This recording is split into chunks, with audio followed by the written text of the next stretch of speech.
About the books that I read for the last 40 years. And today I have my special guest. He's anti-aging biohacker, exercise psychologist, and gym owner, research nerd in health, fitness, nutrition, and brain science.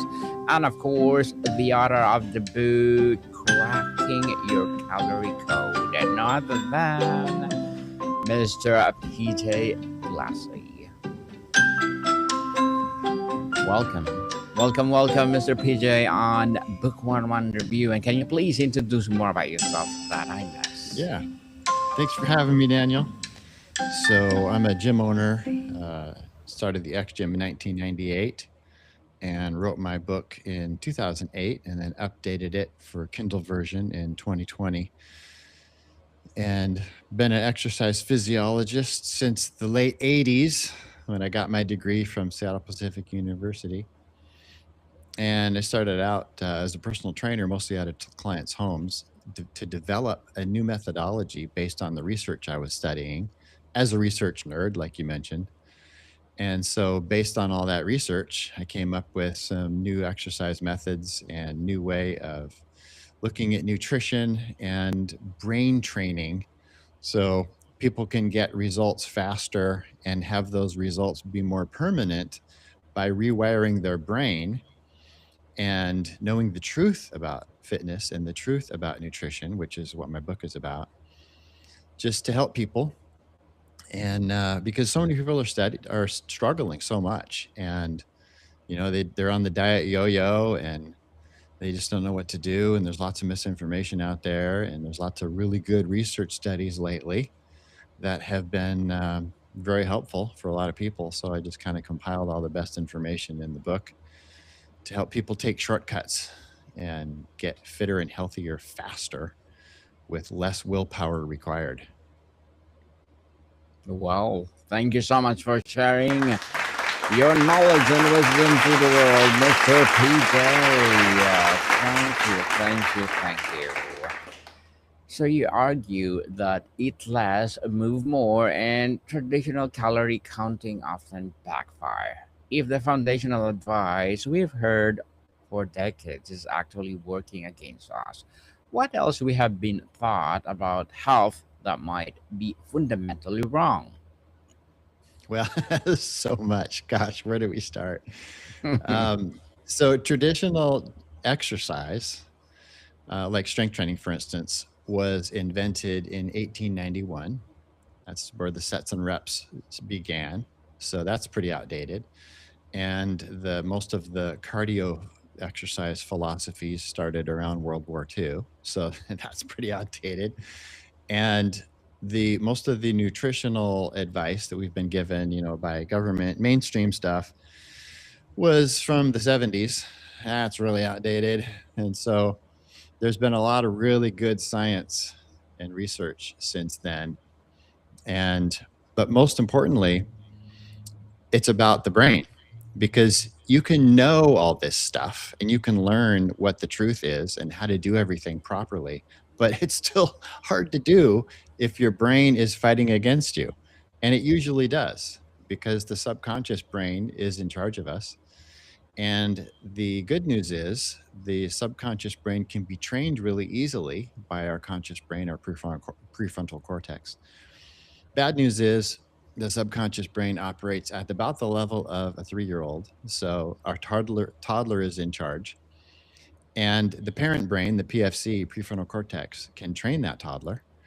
So that's good. But we just have to understand all that dynamic and then how to turn it around by training our toddler to work for us instead of against us, because, toddlers like comfort zones and they like status quo, and they want things to stay the same, and they like things to be easy. Toddlers are lazy. And so all this stuff that we got to figure out, and to get to know our toddler and how to train our toddler, and anything that works on a toddler is going to work on our subconscious brain. So, and that's all in the book, and it talks about that brain training and how you can literally teach and raise your toddler to cooperate And so you're not fighting against your toddler, because that's the fact is the toddler's in charge. Subconscious brain is in charge.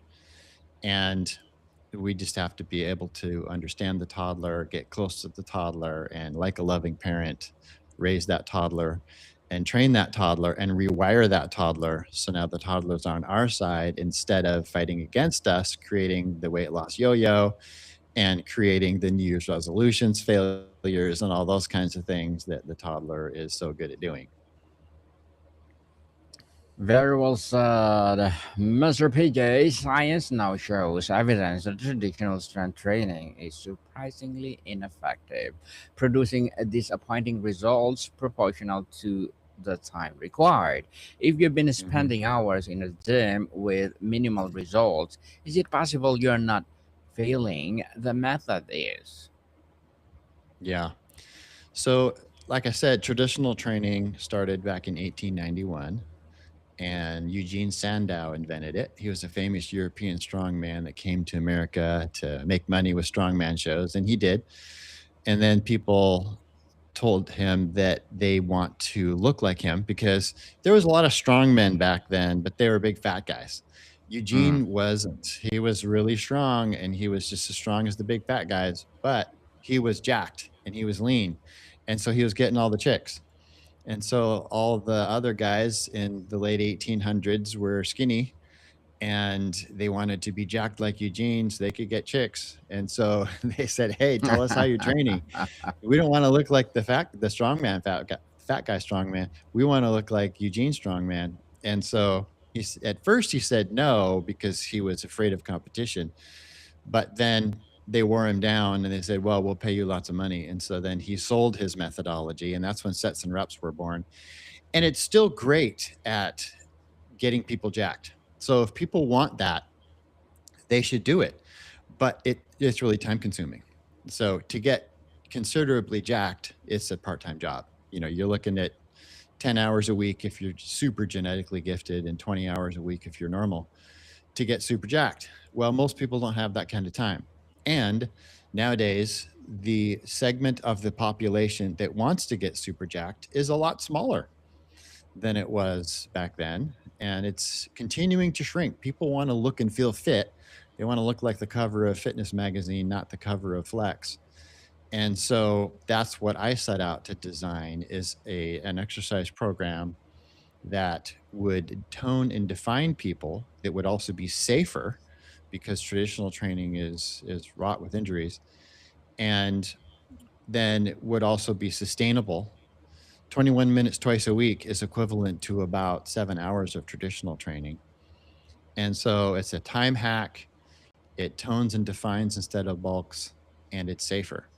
And those three things were accomplished based on my own guinea pigs as my clients initially, when I was training people out of their homes for the first 10 years in the 80s and early 90s. And then developed that over, it took me 11 years to develop the methodology, 7 different methods and 30 different splinter techniques. But then by 1998, I opened the X Gym, and we've continued to grow and expand since then. We do a ton of online training too, live training at the Kirkland X Gym in Washington. And we have an exercise app, worldwide app. And so there's lots of options for people to do the methodology that I came up with. But then, goals accomplished. So people that are busy and they don't have time to work out, and they don't want exercise to be a part-time job, and they want to get it in 42 minutes a week, and equivalent of about 7 hours of traditional training, then they do my methods. And then they can get toned and defined, look and feel fit, and be fit, functionally fit. So that can apply to the real world, do fun stuff outside instead of just gym fitness, and not get injured like people do with traditional training. Functionally fit. We love that, Mr. PJ. Recent studies have revealed the most or almost everything we know about nutrition is wrong. What would Yep. change about your daily eating habits if you accepted the nutritional truth you build your life around might be a myth? Yep. So last month we made huge strides in um, the the food pyramid. So Kennedy actually came out with a way better pyramid than the pyramid we had in 2025. And that pyramid, the old pyramid, was basically, high carbs, low protein, low fat, because the food agriculture industry was bought out the government, and they made them print a pyramid that would make them more profits, but would not make people healthy. So Kennedy essentially turned it upside down Hmm. and said, here's how you should be eating, and let's get back to real food. So let's stay away from processed food. Let's stay away from vegetable oils, and let's get back to real food. And that's kind of what I've been saying since 2008 with my original book and the update book. And so finally, it's coming back around to agree with what I've been saying for decades and coaching people on. And the bottom line is eat real food, organic if you can, but just eat real food. So when you go to the store, you're buying real food, and the ingredient should be one ingredient on the package instead of a paragraph. And you're not eating food out of bags and boxes anymore. You're eating real food like we did 200 years ago and before, since humans began. And if you think about the timeline of humanity and how long we've been eating processed food and vegetable oils, it's just a blip. It's barely a pixel on that timeline. But the obesity epidemic has exploded in that time, and health has tanked, and it's just completely decimated us. And so, we could get into details and everything, but Kennedy summed it up, and this is what I've been saying for decades: is just eat real food. Food, not out of bags and boxes. And if the ingredient list is longer than 2 or 3 things, then it's probably not very good for you.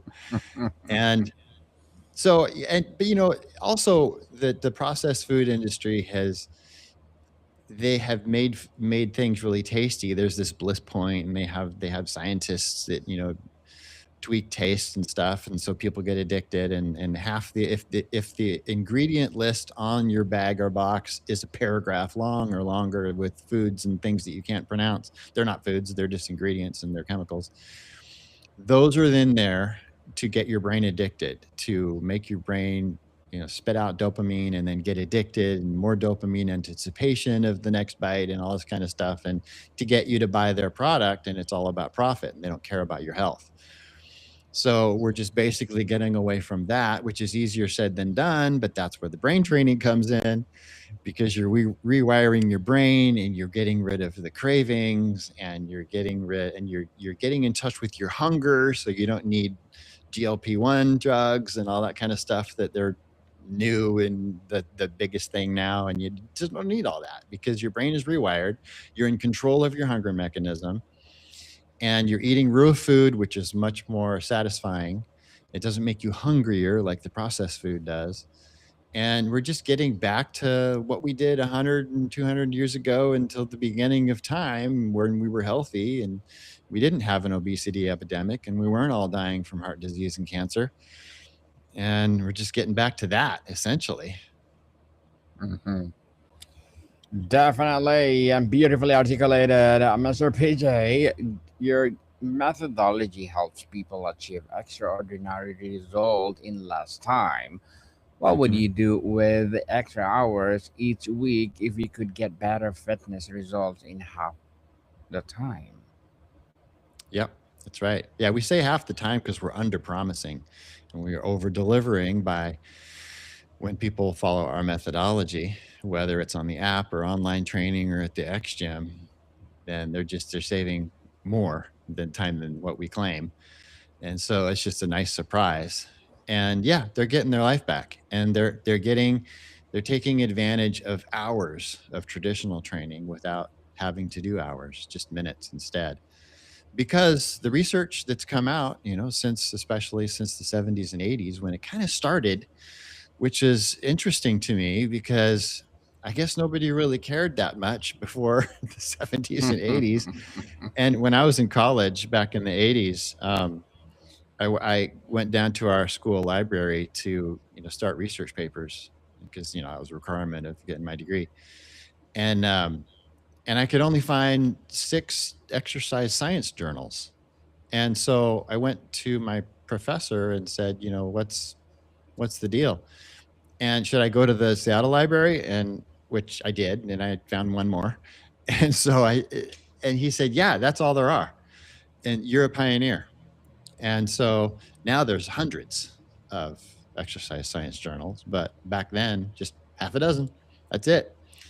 So I used them and I started, my own experiments and research with them. And then as new journals came out, and now it's a little complicated because back then the journals were honest and they were real studies and they were pretty well designed. But now that there's hundreds and now that people are being paid and there's money in it, and then there's censorship and all sorts of weird stuff going on, it's harder to determine which studies and which journals are any good.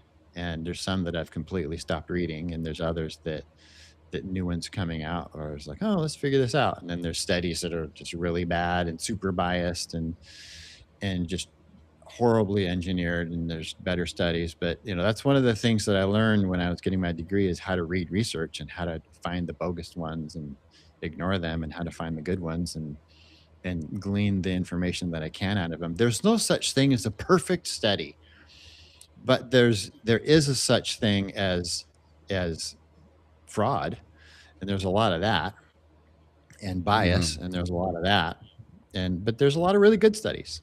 And so there's a lot of, if you can get 80% out of a really good study and use it and start experiments and try things like I've been doing for decades, then great. And so that's kind of how it all panned out. Mr. PJ, the phrase cracking the code implies there's a solution waiting to be discovered, not created. What if the answer to your fitness struggles are not something you need to invent, but something you need to uncover? Yeah. And that's very individual. So there's a lot of books out there that say, hey, do this. Here's your formula. Or here's a nutrition PDF. Eat this stuff. Well, it doesn't work for everybody. And the mistake most trainers make is telling their clients specific instructions based on what has worked for them as a trainer personally. Well, by trial and error, they've found out what works for themselves. And that's great. Good for you. And everybody should be doing that. Everybody should be their own little biohacker and their own little experiment, their own lab, and they should be trying things. But what works perfect for me probably won't work perfect for you. The chances are, it's about 80% chance, all the stuff that I figured out for myself isn't going to work for you. And so these trainers make the mistake of telling their clients what to do based on what's worked for them personally.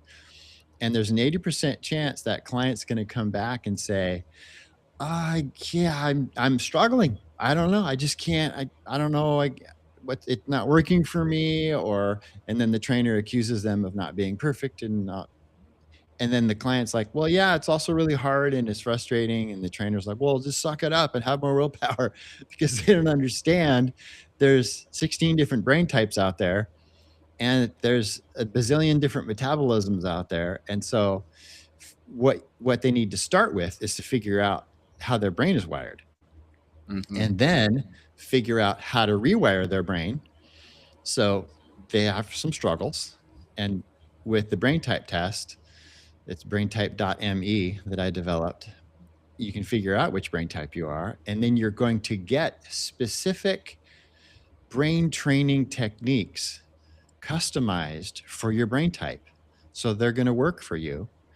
And those techniques are going to help you rewire your brain so you can get rid of the cravings, and so you can establish new habits and break old habits faster and easier, and therefore change your lifestyle and be able to run your own experiments easier and better. And so then you can figure out what's best for you. And then with the preferences of your food and the timing of your food and the cravings out of the way and new cravings established for healthy food and all that kind of stuff, then you can change your life, not just for a short-term diet for losing weight for a wedding or some event, but for life.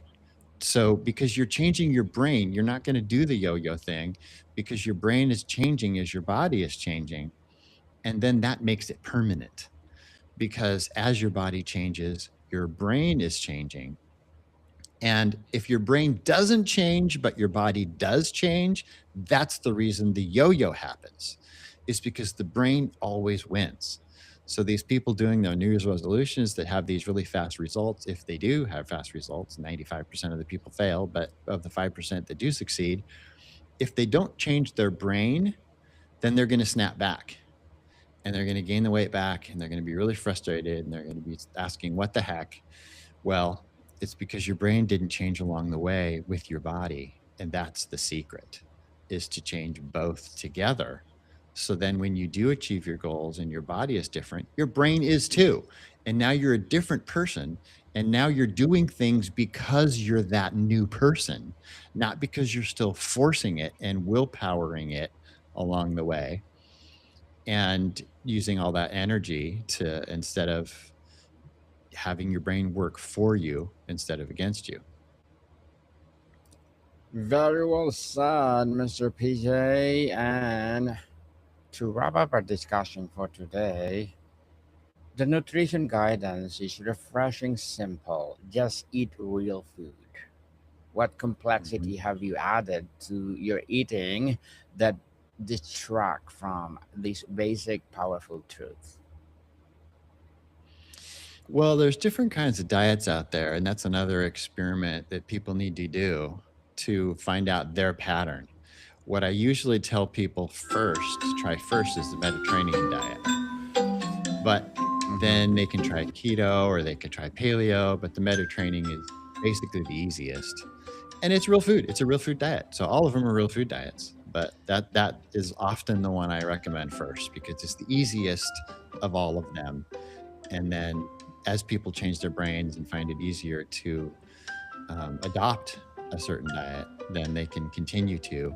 And it's a lifestyle thing, and it's for life. So that's where people need to have the attitude.